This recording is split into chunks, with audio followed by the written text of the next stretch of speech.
Hey, what's up, guys? It's Toph.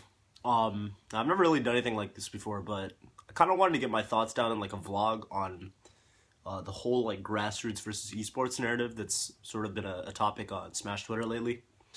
So if you haven't been following along with the drama, essentially, Tipped Off 11 that's going on the weekend of November 7th. And that's Full Metal. His boys down in Georgia are putting that on. So that's Tipped Off, very storied tournament series. And Beyond the Summit, which is a Dota organization, basically what they do is they take a bunch of top players, they stick them in a house and watch the hijinks unfold. So exhibition matches, a singles bracket, doubles bracket, what have you. They decided they wanted to do a Smash Summit. And obviously, if you follow the Smash scene at all, like that, there's a ton of potential there, right? Like, you can picture like Mango, Armada, those guys in a house, Levin. And obviously it's going to be really fun to watch. So the only problem is that's going down the same weekend as Tipped Off. And so there's a scheduling conflict there that's obviously going to impact their attendance and viewership. And the whole model that's used to get people into the invitational. So they basically pick 10 people, and the remaining 6, the community comes together and votes on the remaining 6 entrants. And you can unlock votes by donating or making purchases for like Smash apparel and like, Smash merchandise and stuff. So that's I guess the point I want to make is like the monetization of like Smash and like people looking to turn Smash into something that they can make money off of. So you look at people like GIMR, people like Spencer from Showdown Smash, Juggle Guy, Mango, Armada, Leffen, Zero. These are all people that make money off of Smash, right? And I think one thing they all have in common is that like they've all been doing it for a long time, and they all are very clearly committed to like the scene as a whole and the game, right? So you look at Mango, he supports his family by streaming Smash, by entering tournaments, tournament winnings, sponsor money. GIMR, I remember when he hit like I think it was like 500 subs, and he was able to actually quit his job and like devote himself full time to streaming. And that's huge, right? Because that means that he can actually, because he has that flexibility and that leisure now, he's able to bring a Xanadu's most weeknights.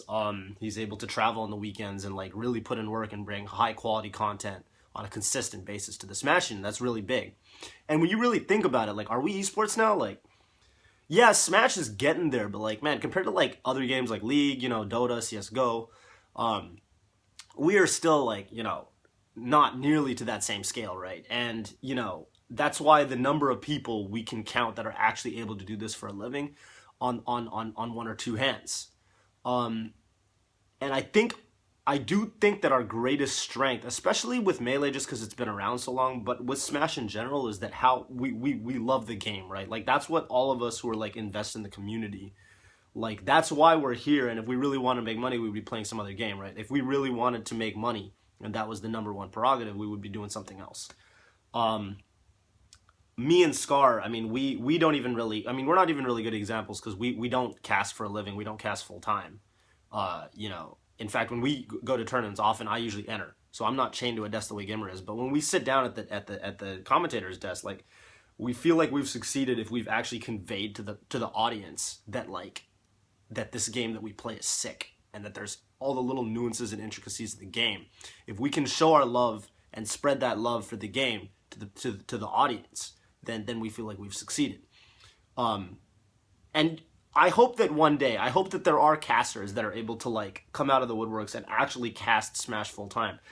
I hope that there are casters that can actually come out and do this full time and actually dedicate their whole lives to like learning and researching the game and traveling to every event and becoming personalities in the scene and attracting a larger audience. Because me and Scar are not those people. Like, we're not there yet, and we as a scene are not there, but we're getting there.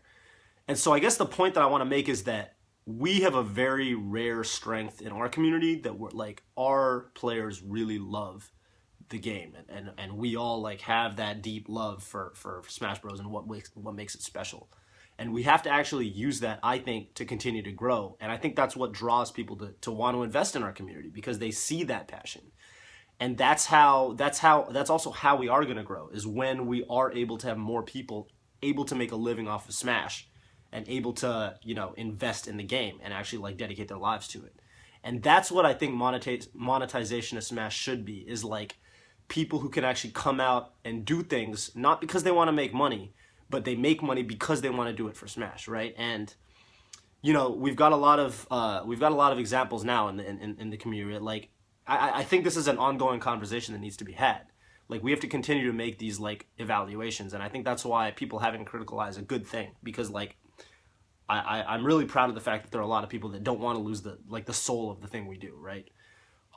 So for example, I mean, you look at Smash GG and like the compendium for Big House and the donation drive for Beyond the Summit.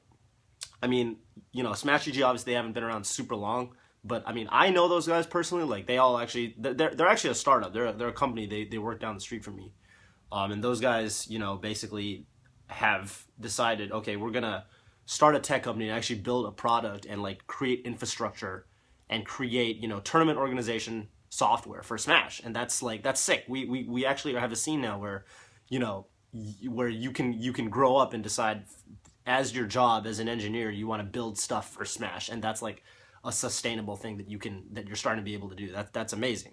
And I think the cool thing about Smash GG, and I'm just saying this personally because I know those guys, is like, they're Smashers. They get it. You know, they get what it means to, like, you know, be a member of the Smash community, what it means to be a Smasher. I mean, they were at Evo, they were at Big House. And I actually know that they're not making a cent off of, they haven't made any money yet off of any of these donation drives. I think all the money so far, because I've seen like the percentage breakdowns, you know, it's gone to like, so for the compendium went to Gamers Outreach, it went to the artists themselves, it went to the, you know, like flying out Javi and bringing in, you know, bigger pot bonuses and flying in like people like Brandon and Phil and putting on the regional crew battle. So it's like all been, so far all of that money has in some form or another went back into the community. And I think that's like a really positive thing. And that's kind of like the evaluation we need to make, is like, when these organizations and these entities come in, what are they offering us? You know, what are they offering us? Like, what is the level of commitment they have to Smash and to our growth? You know, are they trying to milk us for money, or are they trying to leave us high and dry? You know, like, it's a conversation that needs to be ongoing.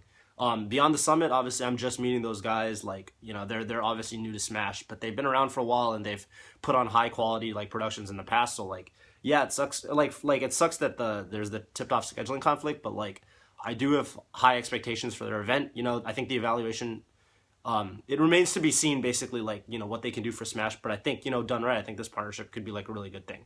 So, that's kind of how I see it, is like, when entities come in and they want to, like, you know, both put money into Smash but also make money off of it, it's like, are they committed to like bringing in good things into the Smash community and bringing us good stuff and bringing us good events or good infrastructure, what have you? Do we get anything out of it, or are they just trying to milk us for money? Because I mean, there are organizations like that too, right? And there's organizations that have put on events in Smash before that clearly were just in it for the money.